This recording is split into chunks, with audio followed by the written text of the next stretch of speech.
Last week, we made an interesting statement, and we said that the very world that we are located in becomes the very means by which you need to figure things out. So the world now no longer is this place that is my enemy, but rather the world becomes to be seen as my friend. It is a place that is completely what we call unbiased or impartial. So this means that there's no person that is more favored than anyone else here. There's no more favored person in this world. You are not more favored than anyone else, nor is a saint more favored over you. And this is a very important understanding, because there's this thing that we sometimes have this, narrative that says I am being maybe punished, or I'm being somehow disliked or ignored by the Lord, and so my life is not working out. But that is not how it is. These are notions that have to be let go. So we use an example: if you're in a forest and there is a mosquito there, and there's a saint there too, and there's a thief, both of them are in the forest. The mosquito is not going to prefer the thief over the saint, even though the mosquito will give malaria to both of them. One of them will die. So the Lord doesn't go, because the saint does a much more important job, I'm going to keep the saint safe, and I'm going to make the mosquito bite the thief. That's not how it works. That's how we think, but that is not how it works. The order is completely unbiased. It has no partiality towards anyone. So this means you are not any more or less special than anyone else here.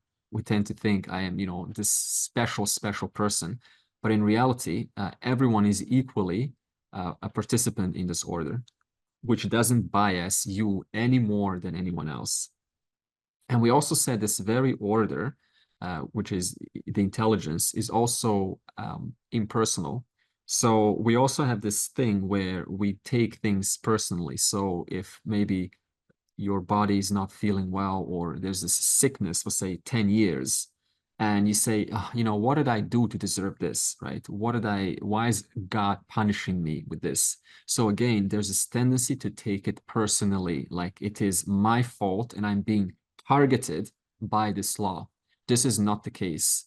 So for instance, if you have a flu and you keep on getting the flu on and on and on, and you've tried many things and you still keep on getting the flu, it's not because you have some bad karma.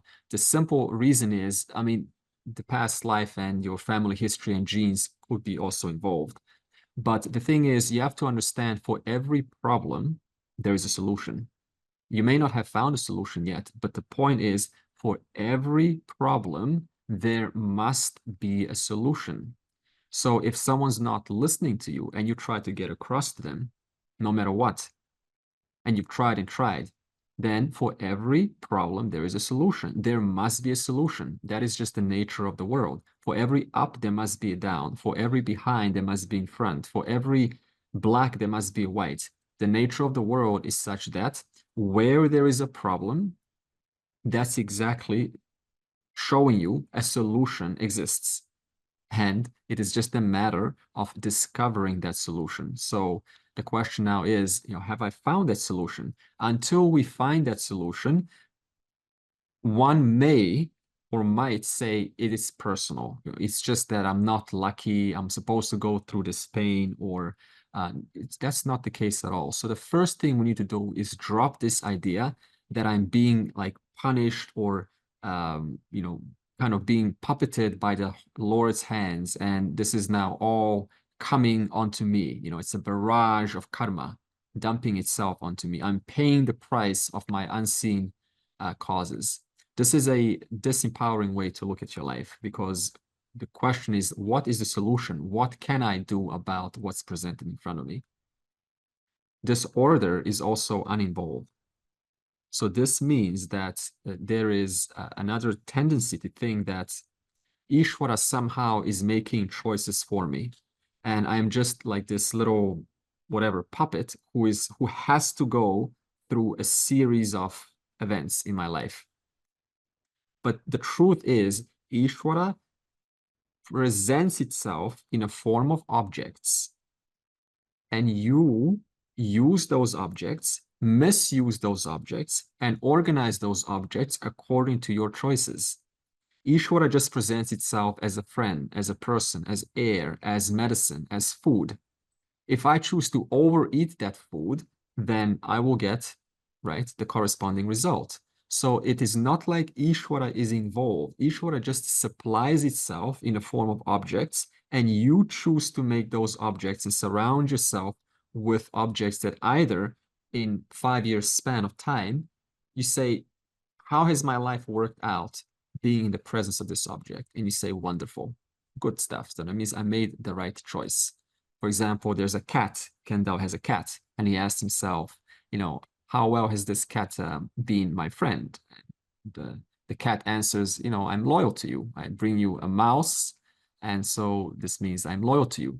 And so Kendall has a good emotional connection to the cat because it works for him. He's not misusing the cat. So for that reason, they have a good relationship. So this means it is uninvolved. It's not directly involved, but you could say Ishvara is indirectly involved in your life. Do you know what I mean by indirectly involved? Offers itself in the form of possibilities, which you then have to choose. What do I want to collapse? What possibility do I want? And we also said Ishvara is infallible. Infallible means that there is no such thing as mistake. Everything you receive in your life is a perfect representation of what has taken place before. So the question is now, what kind of a life do I want for myself tomorrow?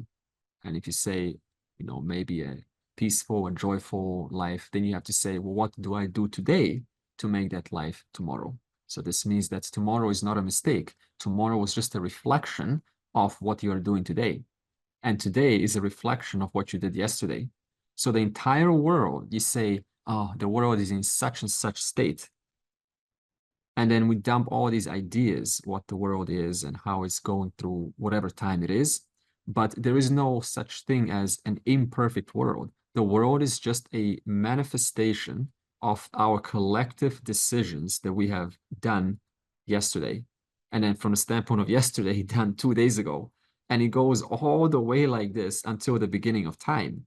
So all we are doing and experiencing today is the collective choices of our good and bad men and women that have taken place before our time. So this means that Ishvara is not one that makes mistakes. We may make mistakes. For instance, Ishvara presents us trees, and then we say, well, trees we're going to cut. And so we have less evaporation into the atmosphere and less rain and increase of temperature. So this means we took what was provided for us, and somehow you cannot maintain the order. And so then we have to receive the consequences, which are usually, right, maybe 100 years, and then you see the consequences of that. So the point is, the very world that you and I enjoy is the very place where you work out your stuff. And this place is not there to punish you, to give you a hard time, or to give you a good time. It's just offering itself, and you have to use those resources to the best of your ability and ask yourself, what do I really want? According to the scriptures, the answer is always universal. If you ask the scriptures, why am I here? The answer is never, I'm here to learn love. I'm here to make money. I'm here to discover, form a connection with God. I'm here to kind of become a good, engineer. The answer is always going to be one. I'm here to understand my connection to the truth. I'm here to understand who I am, moksha. There's no other answer to this. Everything else is a byproduct of that. Your engineering degree, your connection to the Lord, your devotion, your, what contributions to the world, these are all just incidental as a result of you living in this place. The ultimate aim, the only purpose for living, there's no other purpose, is moksha. That's it. The scriptures are explicitly clear about this. They don't say, no, Radhika is here to be a good cook, and Michael is here to be an excellent communicator, and Carol is here to learn how to croquet or build communities. These are all byproducts of my being here for one purpose, moksha. Now, when you look at this, you say, wow, so if this is the case, then I better open my ears and listen to what this teaching has to say. And this teaching then continues and says this intelligence, because it is already the designer of everything, it already runs everything in perfect harmony. For instance, you can observe this intelligence if you go out or inside indoors. Suppose you're on an island and it's misty, and in front of you, it's just, you cannot see more than 2 meters in front of you. Maybe it's early morning, so you can feel the chill on your cheeks. And out of nowhere, a bird at high speed just appears out of that mist and it lands on the branch. And you're flabbergasted, wondering, how did it even know to precisely target this branch? How did it even know where this branch was? I can't even see 2 meters in front of me.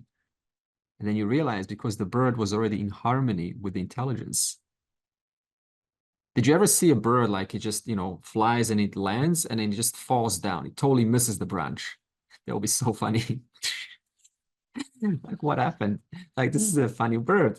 It doesn't do that. It's totally in touch with nature. So it lands perfectly, high speed through the mist on the branch.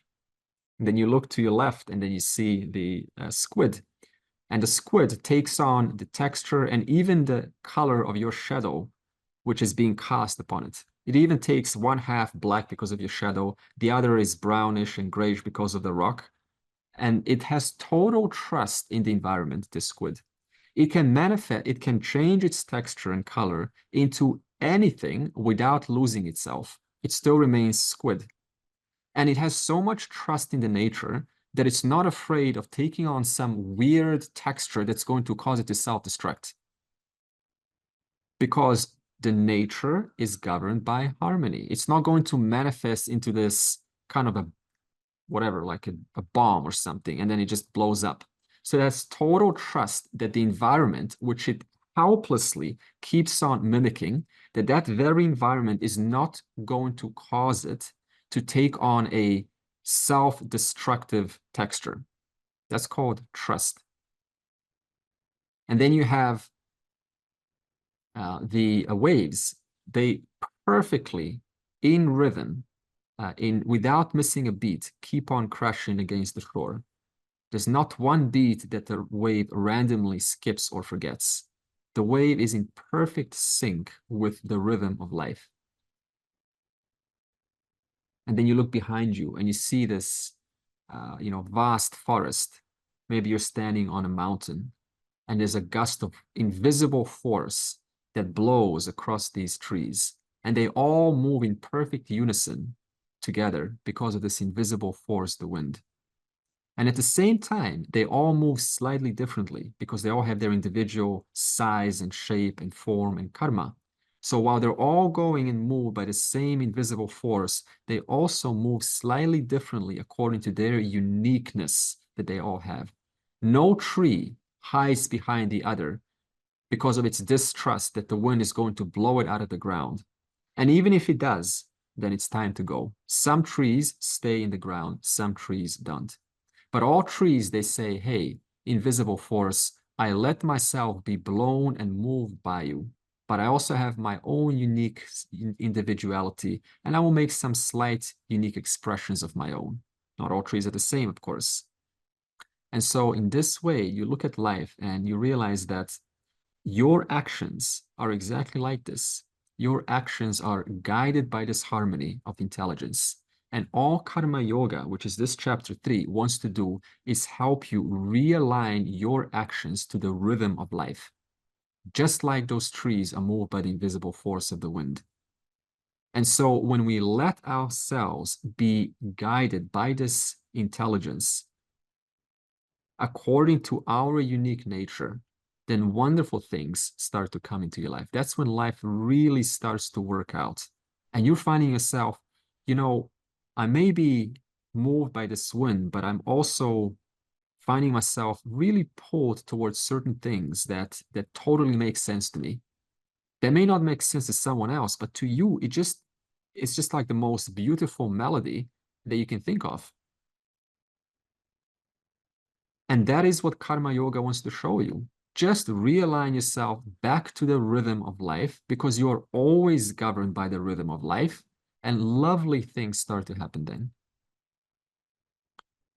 You know, after I finished high school, the day I finished high school, literally grade 12, next day, I knew what I want to do. Start a business, self-employed, nothing else. And that's all I did from then on. My father kept on saying, naturally, right? Which father wouldn't? Go to university, get a certificate, go to college. I said, no, I want to run online ventures, offline ventures, mail order, direct mail, stock trading, real estate. That's what I want to do. No, get a certificate. I didn't, because my nature was louder than what I was told from the outside. And I stuck with it. I became extremely successful at it. I stuck with my nature. That's called listening to the rhythm of life. Not one book that I read about business, not one. Just modeled people. What do they do? Who are successful people?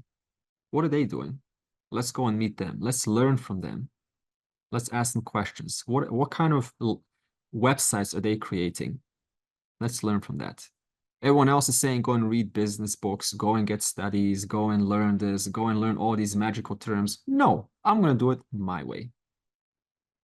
Your nature. It will send you a long way to prosperity. So karma yoga wants to show us this. However, because we do have our own likes and dislikes, we tend to override this rhythm. This is the issue. So karma yoga says, for once in a while, you have to understand, we get it. There is a attraction. You want to do that, right? You want to get a certificate to maybe, say to other people, I went to university. That's okay. But you also have to ask yourself once in a while, what do I truly yearn for? What is my calling? So whenever you ask yourself this question, you replace that personal like and dislike that the society has indoctrinated in us, and you replace that with that true rhythm of life that truly wants to help you out. And this intelligence that creates these laws and runs everything in harmony, it also then puts characters or players in it. And every player, of course, is assigned their own strengths and their own uniqueness, just like those trees. And the players can then choose how do they wish to play the game. Some players like to play the game very fast. They look around and say, now I want to be the first one at the finish line. So they go and look for shortcuts. Anything that's going to get me there at the shortest amount of time with the least amount of effort, that is the game that I want to play. So the player does that and they succeed, and you watch them and you say, my goodness, they're brilliant what they do. I'm not anywhere close to that. It almost makes you a little bit question your own identity. But what you don't realize is that the player, because their idea of winning was, right, a like or dislike, this huge thing, I have to get there as soon as possible. What happened? They missed the necessary lessons for level 2. So when they go to level 2, they realize, oh, I needed to learn the lessons from level 1. I didn't learn basic emotional maturity, basic communication skills, basic negotiation, basic just, taking care of myself, being okay by myself, learning to question things. I didn't do that. I just used the level 1 just to pass it. And only in level 2, you realize I don't have the skills to pass to level 2 now. So what do? Well, Ishwara is very clever. He says you can't pass level 2 until you learn the basic skills. Therefore, go back to level 1, back to square one. There's a game called Moksha Patam. It's very indicative of this kind of thing, where you have to make a mistake and you have to go back to square one and then again learn about dharma, ethics, contribution, charity, inquiry, and basic breath control, emotional management. And so you go back to level 1. So in other words, the system is made that you cannot cheat the levels. And this is brilliant. This means that The second player is slightly different. The second kind of player is finishing the game only as fast or as slow as is necessary for them. Like my dad said, go and finish this journey through a university degree. I said, no, I'm going to tune into my own rhythm and say, how fast or slow do I need to play this level until I feel that there is a completion in me, some form of a evolution in me. So they play the game as slow or as fast as you need to play the game. But while you're doing so, you are very alert of what is called for. What are my blind spots? And where do I need to make those finer adjustments so that I feel, at least in this level, relatively composed and complete? Now you go to the next level. And you pass that level with flying colors because all of the lessons were learned and carried over into from level 1. So this means that it doesn't mean if you're slow or if you feel like this is taking forever, it doesn't mean anything. It just means that you're going according to your own pace. The third kind of player, what do? They go to the darkest corners of the game and they just chill out there and they engage in naughty business and they just kind of go run around in circles, and it's very pleasing and sensually appetizing and sweet and delicious. But once again, the system is made in such a way that they learn that there is not much meaning in this kind of a journey. So they're eventually forced to go back and reassess their position. The fourth kind of player, they're the ones who are always by your side, helping you, and you love it. They're like such a great companion. And they're taking you far, but they forget that they also need to pass the levels. So what's the ideal kind of player? Who do you think? A player who guides me through life. And the guy who's also guided by his or her guides, the parampara. What kind of a player are you? The one who finishes levels very fast, and it's all about winning and being number one and just kind of getting there. I want moksha right now. Or you slow down and realize that nothing in nature works like that. There is a certain rhythm to life. The waves crash at a certain speed. They don't go, they don't do that. They go slow, slow, slow. So you just have to sometimes just be patient and trust the process, that this order, which is nothing but intelligence, only wishes harmony. And all that is here is harmony. All we have to do is to realign ourselves to this order. And this order ultimately takes you to the final trajectory, which is already right here and right now. It's not over there. It is this moment, here and now. You sort of look into yourself, and by intuition, you sort of gauge what your path should be. Listening to your own momentum and so on. But just also the issue of cultural conditioning, though, because especially in terms of, let's say, we have material ambitions, like say, doing business, or which I have no kind of understanding or whatsoever. I'm just that kind of person. But I'm just wondering, what do you think about the extent to which our cultural conditioning? So if we say if we live in a capitalist society, we might come to feel that success means the accumulation of personal wealth or property. If we lived in a communalist society, like say Indigenous Australian society, we don't believe that at all. We believe that there is no such thing as property or ownership. Ownership seems like an absurd, concept. So, just kind of dwelling on those sort of culture, nature sort of questions in terms of feeling that we have some reliable intuition about ourselves seems to be a very unreliable, very careful about what we think we should be doing. Yeah, indeed. See, it's fine. It's fine. I understand what you're saying. At least I think I do. However, see, even if we apply something that's meaningfully, like, logical. It's the right thing to do, right? It feels right. It's logically the right thing to do. You don't really know quite what you will, or how good of a decision that was, until you get the feedback coming to you. And you will know by the feedback whether that feedback is preserving the state of affairs in a peaceful manner, whether it's creating discord, whether your discussion has led two people to, come closer or farther apart. So it's a work in progress. So we cannot quite say that, like, my intuition is always correct. But you can definitely recognize that you want to be happy. You want, a relative amount of, harmony in your environment. You don't want drama or, discord or, this kind of this burden, feeling like a burden, like something's heavy on me. Nobody wants this. So this means all of our decisions then, right, we say, in what way is my decision contributing to this discord, to this heaviness?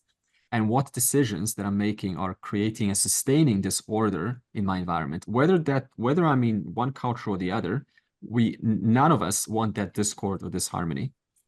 So that's the point. And so the point is that if I live in a communist country, or maybe a culture that's imposing these rules, I still have, like those trees, my own individual choices to make. And those individual choices are always uniform, preserving the harmony in the environment.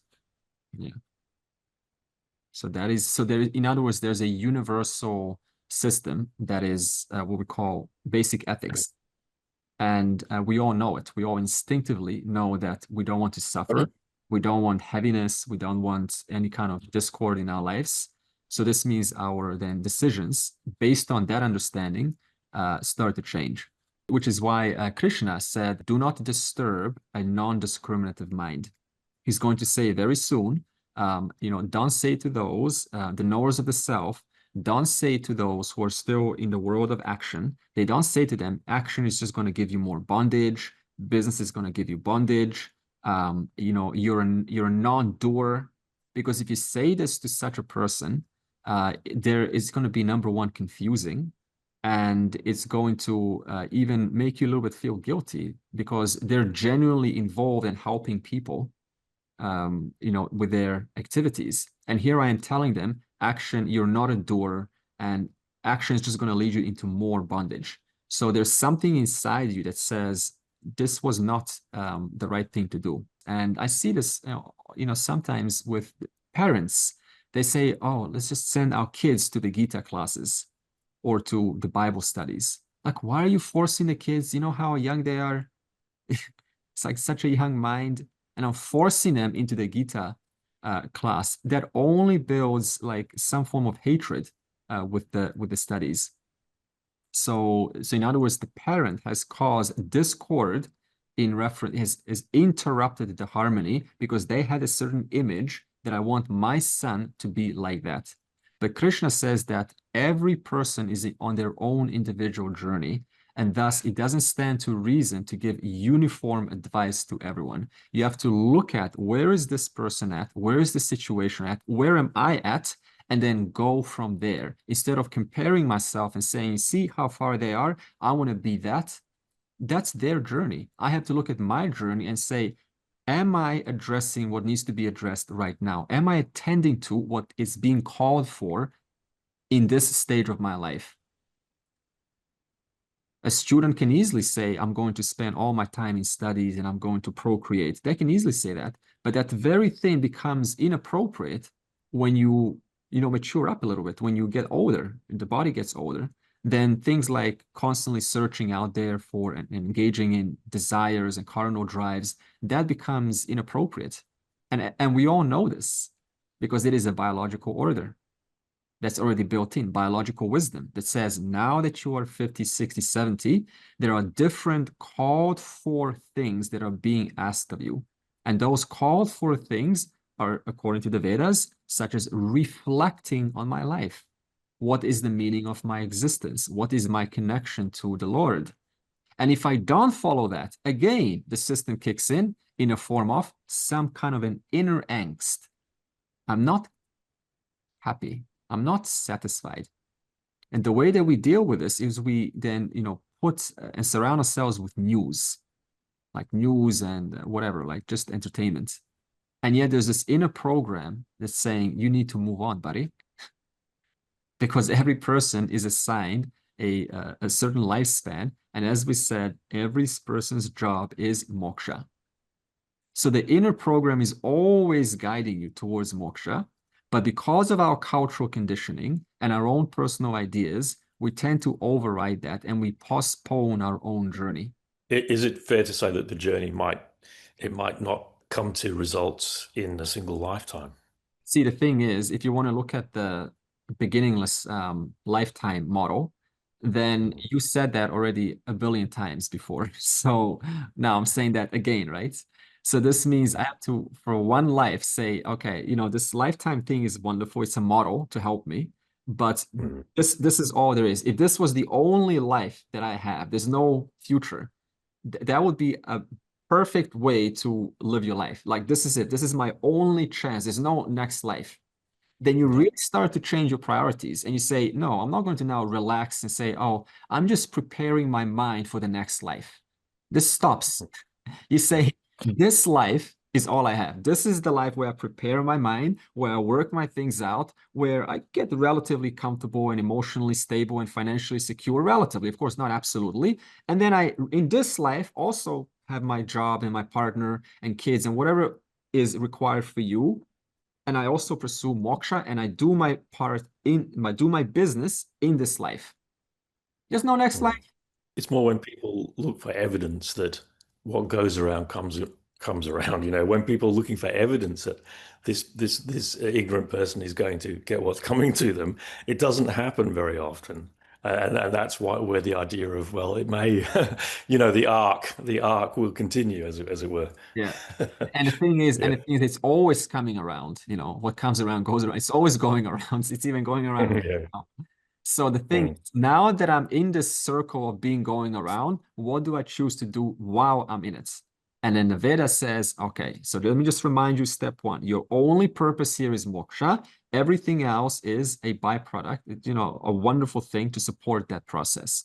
And then you say, okay, got it. So what do I need? What slight changes can I do to help myself to actually finish this journey? Hi, Andre. I think in your discussion as you went along and said you have to realign to your true nature, but previous to that, before Mike was saying about cultural conditioning, the thought came along that you have a moral compass, some inbuilt moral compass, which is that intuition, which is saying whether you're going right or left, correct or not correct. And it is how to get over that likes and dislikes to go back onto that route. And basically life is that. Imagine the squid says, I'm not going to camouflage myself into this rock. And you look at this squid and you say, what's wrong with it? This squid is not doing its duty. It's because the squid has its own likes and dislikes. I don't like to be camouflaged in a red rock. I don't like the red rock, texture. So the squid doesn't camouflage itself, and another squid does. And you look at both of them, and what do you think about the squid that doesn't camouflage? You say, this is a sick squid. We need to throw it away. You instantly recognize the squid is not doing its duty. Now, we do the same thing. The only thing is that we have rules placed in society, thanks to our culture, that allows us to make tons of mistakes, to be like this squid, and nothing happens to us. So we're in a slightly different position. But if we were in a squid position, then you would just have, people just popping out of existence because it's like, hey, you're not aligned to your duty. So in other words, to be a human being, you have a chance. You have a chance to make mistakes, but also we do make mistakes because to be given free will poses, it's like a double-edged sword. On one hand, you can absolutely align yourself to the harmony, but the other side tempts you for something that's expedient and easy and simple and quick and sensational. And there's a tendency to opt in for what is easy. We call this the path of least resistance. And for this reason, which is natural, it's also because of our biological drive. As survival, creatures, we had to work out our survival. We had to think quickly, otherwise you'd get eaten by a tiger. So you had to work things out, get things sorted out. There's no time for thinking or contemplating about big things. And this is what most operate from, the amygdala, the response, the fight or flight system. It's only the newer part of the brain, the prefrontal cortex, that was developed. And this is the part of the brain that thinks, that calculates, that strategizes, that asks questions, that reflects and connects the dots. And not many are used to using this. The book called Thinking Slow and Fast, Fast and Slow, shows this. Perfect studies, scientific studies. It says system one. System one is what's called thinking very fast. In other words, it is a system that it's intuitive. We call it intuitive judgments, such as a person is reading a book on a subway. They're just reading a book. What's the first thing you think when a person reads a book on a subway or a train? Oh, they're intelligent. You just saw one little thing, and immediately system one, the early part of the system, assumes something. They're intelligent. It jumps to conclusions. For example, if I say, in this village of 300 seniors, 60% have voted for this president. Therefore, what does the brain now think? 60% of all seniors, the entire country, will vote for the president.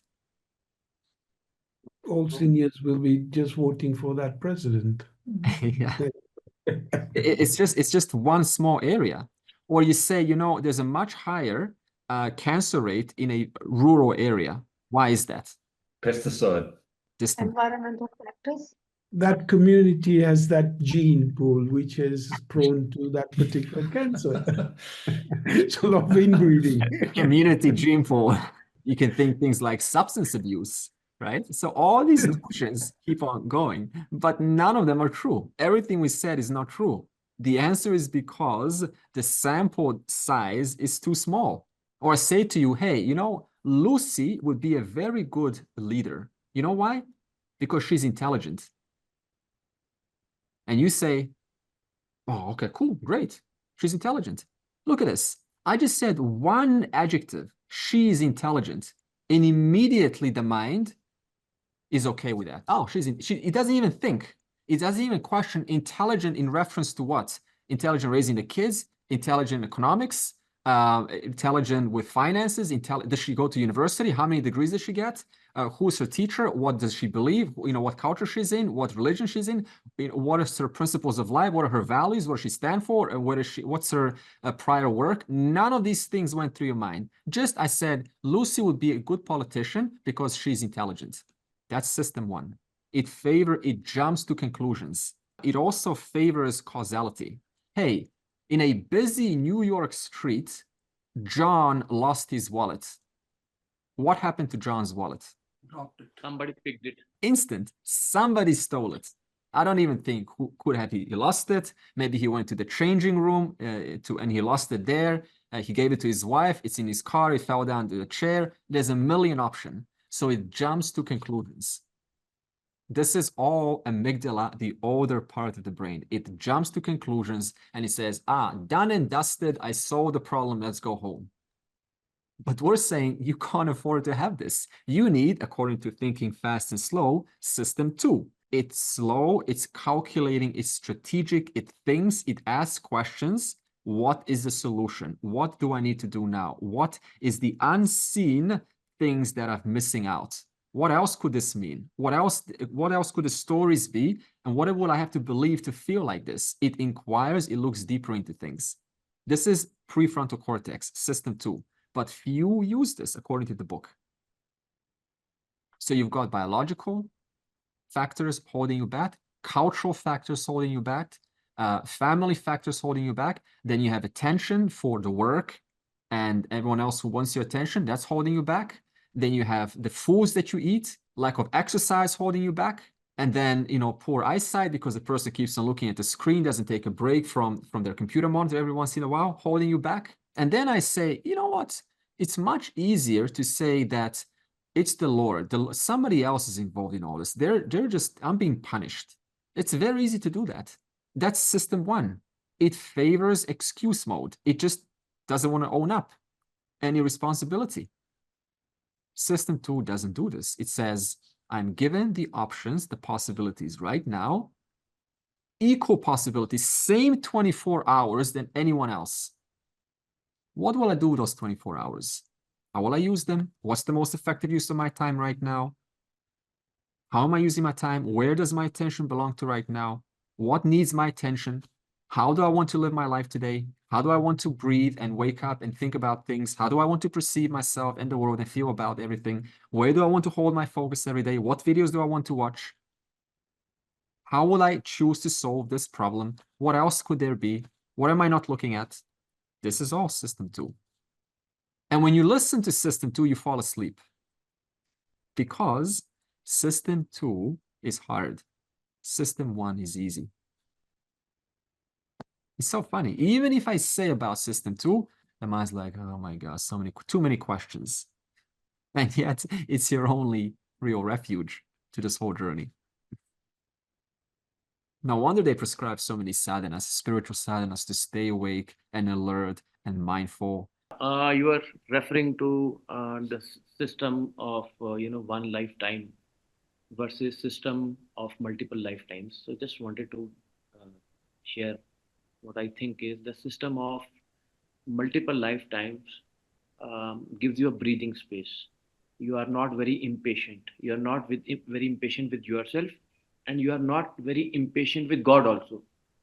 Because in system of one lifetime, you will later start accusing God that I have been praying, I have been going to temples and this and that. Still nothing is coming back to me, and the life is just coming to an end. And after this life, after the judgment day, and there is forever swarga or narka or hell or heaven, and therefore your impatience grows very fast on you. So therefore it is very forgiving to believe in, even if it is true or not, multiple lifetimes. So true. It's not necessarily about proving this thing, but just it's a certain fallback, and you say there's no rush here. And what with the reincarnation model, I mean, what is it wrong to think, oh man, I don't want to do it again? Is that Tamasic thinking? I'm not saying that it's not necessarily. It's a good question. Yeah, having an opinion that there's anything wrong with this life, but I'm just thinking, I don't want to do it all again. Yeah, the thing is, you have to say, where is that question? Where is that statement arising from? What's causing you to say that? Is it that life is hard, or is it that you see through life, you see what it's about? Like you see the balloons children play through, they see the marbles. It's like, I don't want to play with marbles anymore. You got nothing for or against them. It's just that you see the world like a marble. Yeah, it's lovely things go on here. Like there's love and falling in love and there's all this great stuff. But I'm just not into that, Yeah. Simple. Thanks. So it's not crazy to think that at all. The question now comes, what makes the player stuck at the level for too long? Verse 27 will answer that. Prakrite kriyamanani gunaih karmani sarvashaha ahankara vimudhatma kartaham iti manyate. Actions are performed in various ways impelled by the gunas of Prakriti, the body, mind, and senses. Deluded by the I notion, one thinks, I am the doer. So the question was, why do we sometimes get stuck in these roles for too long, and we don't move quite at that harmonious space that we could otherwise? And then it says, quote, actions are performed in various ways, impelled by what? Impelled by gunas of Prakriti. Your existence, or of anything, whatever it is, even your thought, what existence are you talking about? Even the existence of that thought. So when we say existence, it has two aspects. The first is Purusha. This is your true self or consciousness. And the second aspect is Prakriti. Prakriti is the creative power in this consciousness from which this manifestation emerges. So emerges time and space and all of the objects. So all of these objects that we enjoy and talk about in words and sounds, they're all manifestations of Prakriti. And what is Prakriti? It is a creative power of consciousness. And your body, with which you are listening to me right now and inquiring into this session, and your mind too, is a modification of that Prakriti. So Prakriti just modifies itself. It's constantly shaping and molding. And your body is one of those modifications. So your body modifies slightly differently than my body, but they're both modified by Prakriti. And so the Prakriti thus is the cause of your body, the one that you are sitting with right now, your mind, with which you are using to think these words right now, thoughts, sensations, and everything else. That's Prakriti. So what's listening to right now? What's shaking head? What's sitting in this chair right now? Breathing. It's Prakriti. See the silence? That's Prakriti also. And Purusha is the consciousness, the witness consciousness that illumines the silence and your body-mind, which is Prakriti. Term guna in this verse, it refers to 3 types of modifications that this Prakriti modifies into. And maybe we can use a metaphor such as water. Think of water like Prakriti. And water can modify into 3 kinds of things. Ice, it can modify into. Steam, modify into liquids. And how many things can you create from ice, steam, and liquids?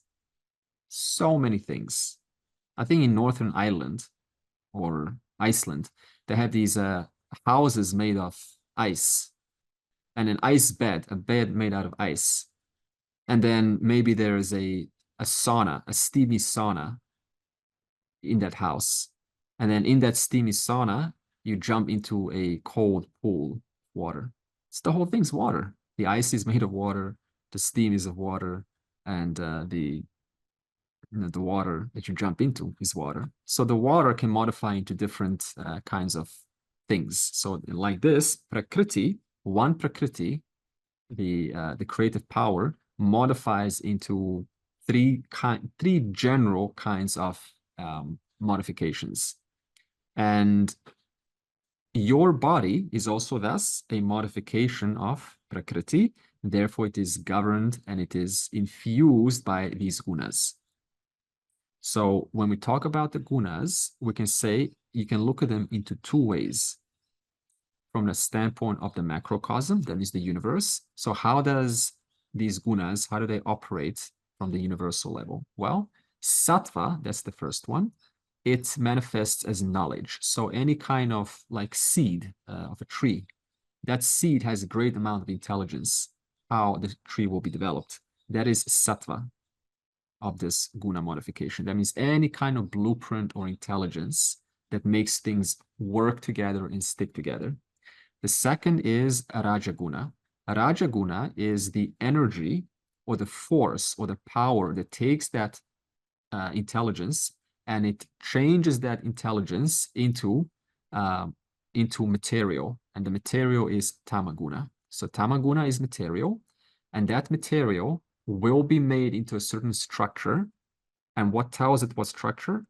That's Sattva Guna. And what will convert, what will make that, what will do that forceful change? What will change it, that material, into the structure? That's called Rajaguna.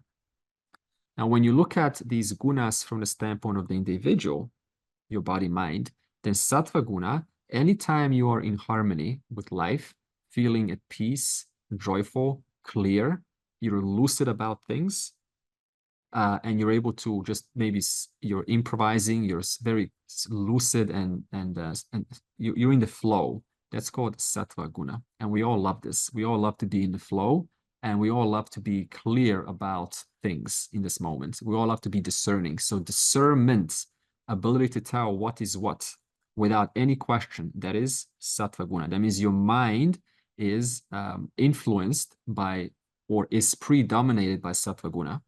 Raja guna, whenever you have desire or agitation or lots of energy, that is Raja guna in your body. If there is excess amount of Raja guna, if there is excess amount of desire, is that soothing for you? If there's too much excitement, is that peaceful? Is that soothing for you? Notice how it can be agitating if it's just too much, right? You're so excited, there's so much desire. It's like you've been hit by the Cupid of love, the guy with the arrow. You see your love at first sight. Even that becomes slightly agitating because it's like it just overpowers you. That's all you can think about. Like, hey, this is too much, because it's Raja guna predominant mind. And Tama guna is required for stability and also it can be related to resistance. Whenever we resist something, we don't want something, we push it away, or we don't kind of understand it, or unwilling to understand it, that is tamaguna predominance. So these gunas are constantly in your body, and they're governing how you operate. Now, what determines whether you have sattva guna or raja guna? Your choices. So you can do something through your choice, and you can say, I'm going to meditate. Meditation induces sattva guna predominance. If you go and maybe play some sports, that's going to induce Raja guna. If you are maybe sticking around too long around gossip and, kind of heated arguments, that's going to make you very maybe agitated inside. That means you have Raja guna. So all these gunas are governing your body, your Prakriti body mind. So what's the point of saying this? Everything that is ever experienced, mind, decisions, actions, epiphanies, insights, compassion, empathy, love, hate, agitation, joy, curiosity, all of this is Prakriti. Modifications of Prakriti.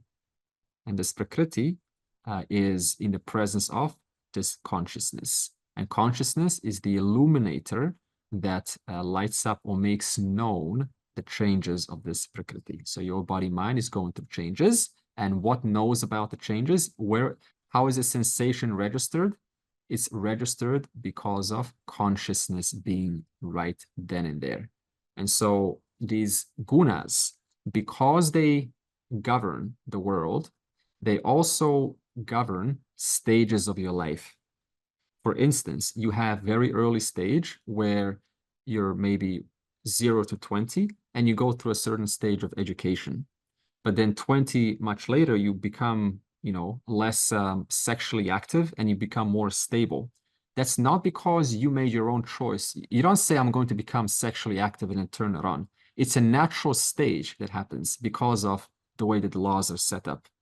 So, for example, in Vanaprastha, where when we turn older, maybe 50 or 60, then you have to give a chance for the younger generation to have their own say, because they're going to be taking over very soon. It's very easy to say, hey, I'm old and I'm experienced, and I'm going to look at these youngsters and I don't give them a chance.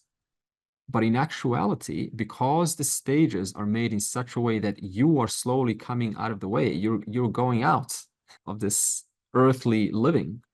That means you have now a responsibility no longer to have a carefree life and just learn and learn and learn like in brahmacharya. But now I'm in grihastha. Now I'm a householder. I have responsibilities and I have a certain duty for people beyond just myself. And then you have vanaprastha, slightly later. Now I have to look back and I say, have I done everything that I wanted? What is missing? Am I okay? Like, I've got children, family, and everything else. what is something that I need in this stage of my life? What is it that I need? What is it that I want? What am I looking for?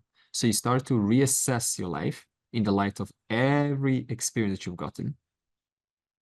And then much even later, I mean, there's no later, it can come before, then there is sannyasa. Sannyasa is when you've asked all of those questions in vanaprastha and you figured out that the ultimate purpose of living is really self-knowledge, to realize your nature. And then we have self-knowledge. That's the sannyasa stage. So it's a natural state. And who sets this up? Do you set this up? Do you choose 0 to 20, I'm going to be sexually active. 20 to 40, I'm going to be focused around my career and children and family. 40 or whatever, right? 50 and onwards, I'm going to kind of settle down a little bit. Do you choose this? In other words, this is the system. It is a intelligently well-designed system. If you don't go along with the system, what's going to happen is in the next verse, the next part of this verse says, if I choose not to go along with the natural order of life and I overshadow them with my likes and dislikes, then deluded by the I notion, one thinks I am the doer. You continue being under the spell of that. Deluded by the I notion, one thinks I am the doer. See, everyone comes with an empirical sense of I. It's normal to have this, a sense of individual. I am an individual. And this I am an individual is created by what's called the ahamkara. This is in the verse. So the ahamkara's job is to make it so that me, the all-pervading one, am here and I'm not over there. This is okay. This is everyone's experience. See, if you didn't have this ahamkara, what would happen? You would experience yourself everywhere. But then would you have any motivation to move from here to there if you're everywhere? You would not. Therefore, the system would die. So therefore, the system has to create this thing called ahamkara to give you an impression that me, the all-pervading one, am over here. As we use an example of a cup, which is born in an all-pervading space, and suddenly the space inside, it's as though confined, but it is not confined at all. It is the same space as before. So this means the ahamkara makes it seem, the prakriti now makes it appear like I am the person stuck. I am a little individual stuck and surrounded and enclosed by my body and mind. In other words, by my prakriti, by the prakriti, the ahamkara. And so what happens then is you start to take yourself as the one who is walking. I am walking, I am doing, I am shaking your hand, I'm moving from here to here. So this is what everyone experiences. Now, that is normal. So the prakriti, the way that it creates this enclosure is completely normal. We call this Ishvara Srishti, generated enclosure. We can call it Ishvara Srishti Upadi. Now, what happens is you ask yourself, who am I? Right? The little individual in closed space asks, who am I? And they say, oh, I'm just a small guy. There's a much bigger one over there. So you start to develop what kind of an idea about who you are. Now you start to develop ideas, what it means to be confined. What it means to be confined is I am black, I am white, I'm intelligent, I am pretty, and I am smart, right? I am a man, I'm a woman, I'm Indian, I'm white. So all of these labels now get attached onto what we call your empirical I sense. So not only do you have an individual sense of I, which is normal, but on top of that individual I sense, you have additional opinions saying what it means to be an individual. Think of it like maybe a wave, right? A wave in an ocean is an individual. But then every wave has bubbles, doesn't it? Now, those bubbles, you could say, are Jiva Srishti Upadi. So the wave is Ishvara Srishti Upadi, and the bubbles are Jiva Srishti Upadi. And those are all subjective stories that we build about what it means to be an individual being. Now that I've established who I am, not only an individual, but what kind of an individual I am, what do we do then? We then join communities that echo our opinion about self. And then we support each other in that community. And then everything becomes now about me. Everyone must please me. It is all about me. Validate my existence. I need to show myself. I need to show myself to daddy and mommy that my little existence matters. Anyone who has kids knows this for sure. The kid wants your attention. Hey, look at me playing. Okay, I've been watching you for 10 minutes. No, watch me for an extra 10 minutes. Show me that my existence matters. You think this is psychological? That's what a psychologist will tell you. No, she's just going through some childhood issues. It's psychological. She wants your attention. What would a Vedantin say? Not only is it psychological, it is perennial. It is beginningless. It is ancient. The kids are just showing to you, hey, I can't stand being the small person. Validate me. Show me that I matter, because their existence is as big as the cup. And as they go through life, other kids from school start to add notions who you are. So by the time you're 20, you walk out not only feeling like an individual, but you've developed so many psychological complexions and additions as a result of all of these opinions that have been told to what it means to be I. Then you start to say, okay, I've got issues. Now I need to find a girlfriend or a boyfriend who's going to plug that hole. But they too have the same psychological scars. So you have two damaged people basically meeting themselves to cover each other's unresolved issues that started since beginningless time. Most relationships, they're not about, let's contribute to the world. They're about, hey, what can you do for me? What can I do for you? Plug my holes. I'm going to plug your holes. And it's a done deal. It's wonderful.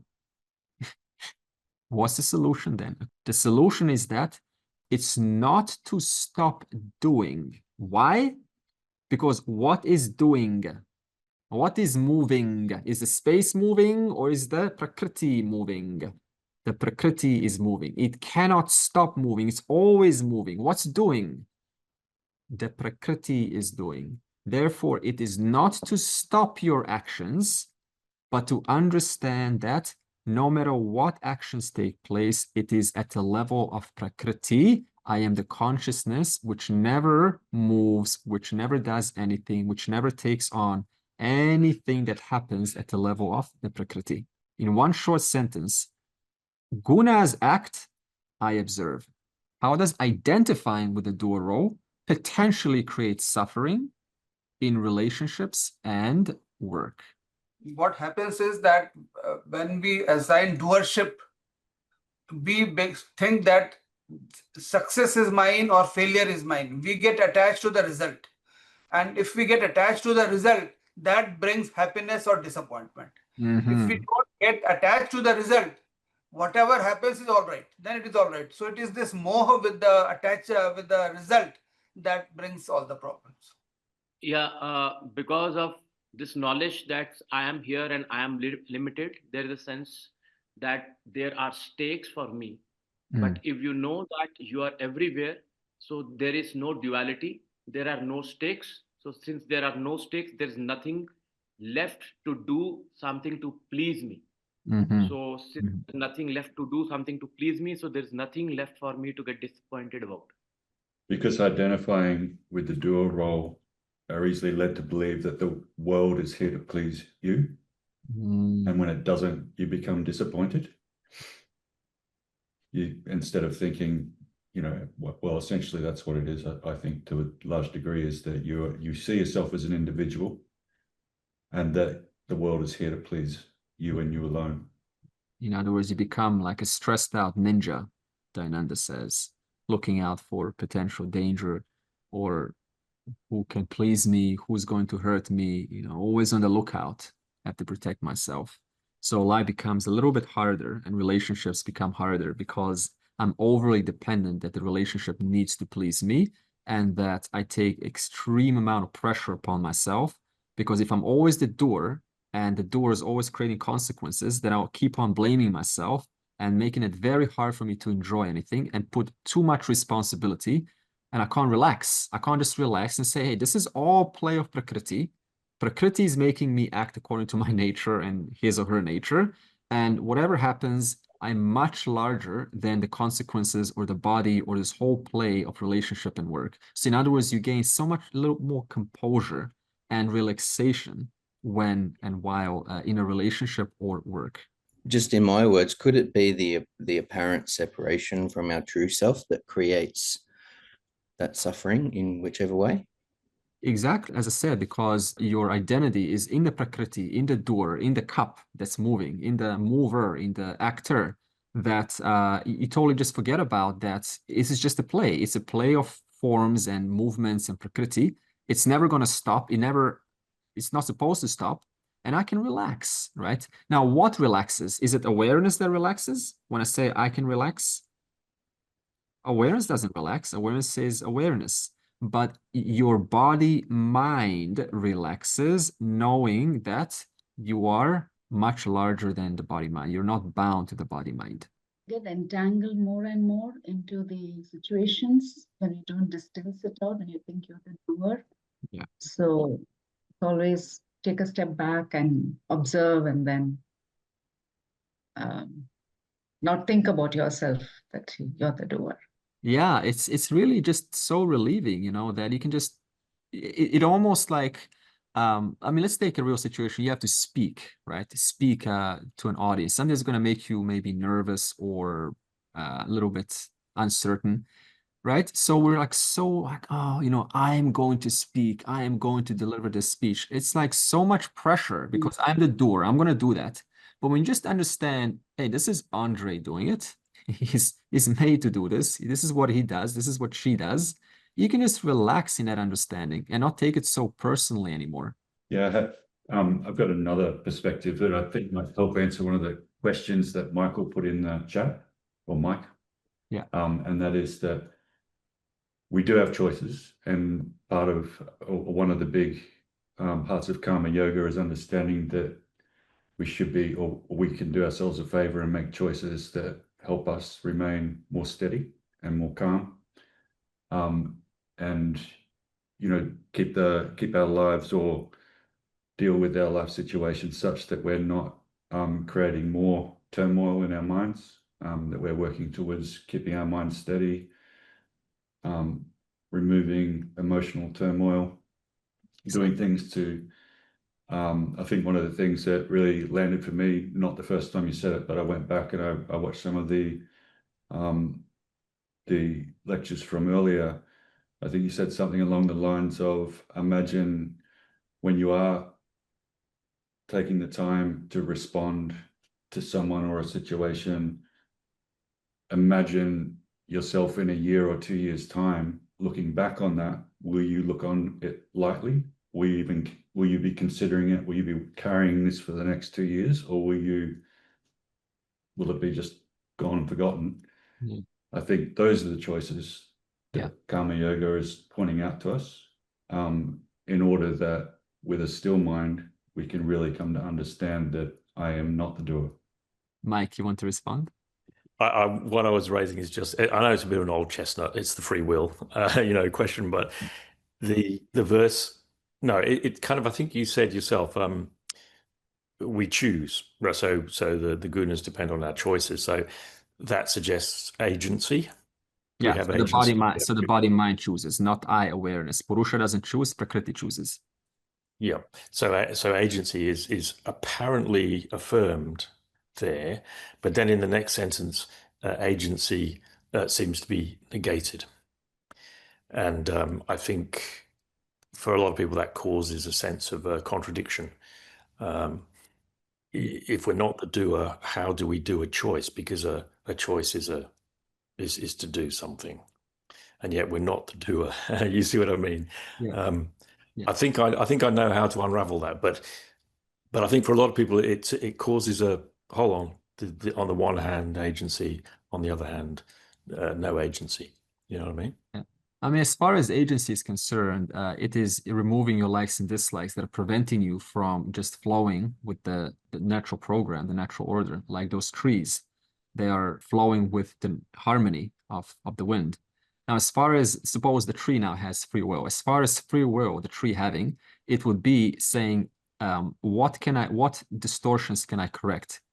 What likes and dislikes can I resolve that are preventing me from blowing towards the right direction? Because the trees are all blowing towards, but the tree has a like for, no, I want to go left, right? So it goes left. And the other trees are like, what's wrong with this tree? She's not going with the flow. There's causing a little bit of turmoil around us. So the tree says, okay, so let me use my capacity of thinking to remove my own kind of ideas and distortions. So as far as free will, that's where free will is best suited for, best directed for. Otherwise, in terms of what to do, you don't have to worry about that, because that is Prakriti, that is harmony, that is nature. You're always doing the right thing. It's only that we come in our own way, according to our own ideas and comfort zone, and we say, no, I don't want to do this because I want to do something else. Yeah, is it true to say then that, because obviously human beings we do make mistakes and we do cause disharmony, at least from our perspective, right? So is it true to say that what we see as disharmony in the bigger picture is not? See, disharmony is very evident. As I said earlier, disharmony, the moment there's anger or hatred or conflict or drama or heaviness or burdensome or not feeling like at ease with things, not able to think properly, confused, we all know this is not what I want. So this is an indicator that something in my thought process is not right and it needs correction. And the moment it gets corrected, it feels like a weight has fallen off my shoulders. So this means I've come closer to the natural harmony. You see, if you look all around you, there's only harmony. Remove all human beings aside for a moment. There's only harmony. Everything is in perfect sync. Everything depends on each other. It's all lovely. It's all working. No tiger goes and kills all of the deer. It says, I need one deer for today. Next one I will kill tomorrow. It doesn't go and hunt for sports. It's only when we come in with our own ideas, what we want, and then we say, no, let me just, burn an entire crop field of forest to plant soybeans in the Amazon jungle so that I can sell that for a profit because I need that profit for my livelihood. So in other words, our likes and dislikes are even louder than the general livelihood, the well-being of the future generations. And this is how human beings tend to operate. So what do I have to do now and say, okay, I do need my livelihood for sure. But, am I ready to slightly pull back the amount of damage and disharmony that I'm causing in my life and those around me?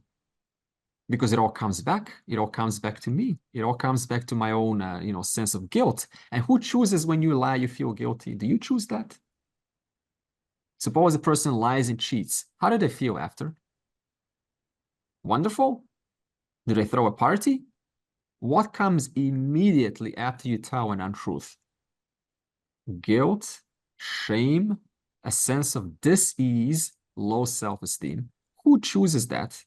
It's already designed. And that is your indicator that I have just moved out of harmony. Now you can then apply and say, okay, how much longer do I want to put up with this? Getting away with saying the untruth. Well, is it worth it? Well, let me weigh the pros and cons. The pros is that I keep on getting validated because I don't get enough love. But the cons is that I negate all of that temporary love with a sense of, low self-esteem. So what do I want? And then slowly as the mind becomes more sattvic and less tamasic, less rigid and stubborn, it starts to make the right decisions. Which is why we do not throw world duty aside, because you need world duty. You need actions to show you your unconscious sabotagers. your unconscious drivers of life. Unconscious sabotages, those sabotaging factors in my mind that are causing me to choose one over the other every time. And then I say, see, I don't have free will. But in actuality, it's just a condition. It's just a program. It's just a habit that's been going on for such a long time. And you have the chance to snap out of it. Any moment. It's not easy, but the person has a chance to snap out of it. That is the privilege given to the human being. And that privilege is a product of your free will, which begins to be very weak at the start. I get it. It's weak at the start. But as you make choices and you see it's possible, you develop more confidence and reassurance in yourself. Every time your free will strengthens and your willpower to stick by, to determine, to stay by it, it strengthens itself. So thus free will becomes easier and easier and easier, just like a muscle, like anything else. So even free will needs to be developed, and you are given the choice to do that. A tiger doesn't need free will. It's just told, go and hunt, go and procreate, go and rest, easy. But it also doesn't have a chance to get moksha. We have a chance for moksha, but we also have a chance for stuffing it up. How so? Through our own comfort zone and sticking by that. But then again, you have to weigh your options and say, what do I want? To remain one more day like the player in the darkest corners of the game, or be like that second player who plays the game as fast or as slow as is necessary to learn what I need to learn, to feel comfortable before moving to the next stage. Otherwise, you could like pseudo-spirituality. Oh, great. I've heard about the highest knowledge. Now, go into the world. And then 20 years in, midlife crisis. Now I have to go back into the real thing. Proper tradition. Let's address your emotions. I've seen this all the time. You know, spent so many years with the G's, XYZ G's, born way before I was born. What's the story? I went with this person. And now, why are you in Vedanta? Well, because it didn't help me. So try to cheat the system. And now Ishvara is saying, go back to square one.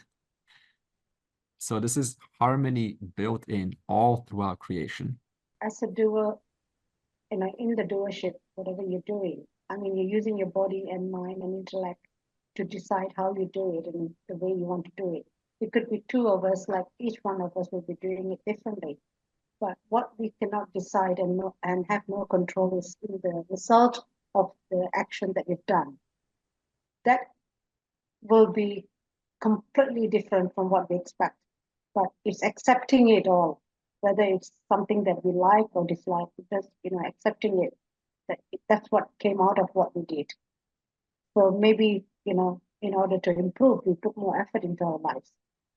So that's how I see it as a doership. I still hold myself individually as a jiva doing the doership, because I will definitely be doing it different from Michael or anyone else in the group. But the result better with someone else. And, it doesn't matter. At the end of the day, it's from you to accept it. And whatever, like you said, the wind blows, the nature takes us. Yeah. Whatever happens for a reason, obviously. So you're like a tree, Rani, and Andre is like a tree. Yeah. I mean, we can only do so much. Yeah, according to the body, our body mechanism is like I can't reach high things. But so you use a tall person to reach high things like that. You've got to go according to what you have. Yeah. And that's what the verse says. But the verse also has one more crucial component. It says that this doer is not real you.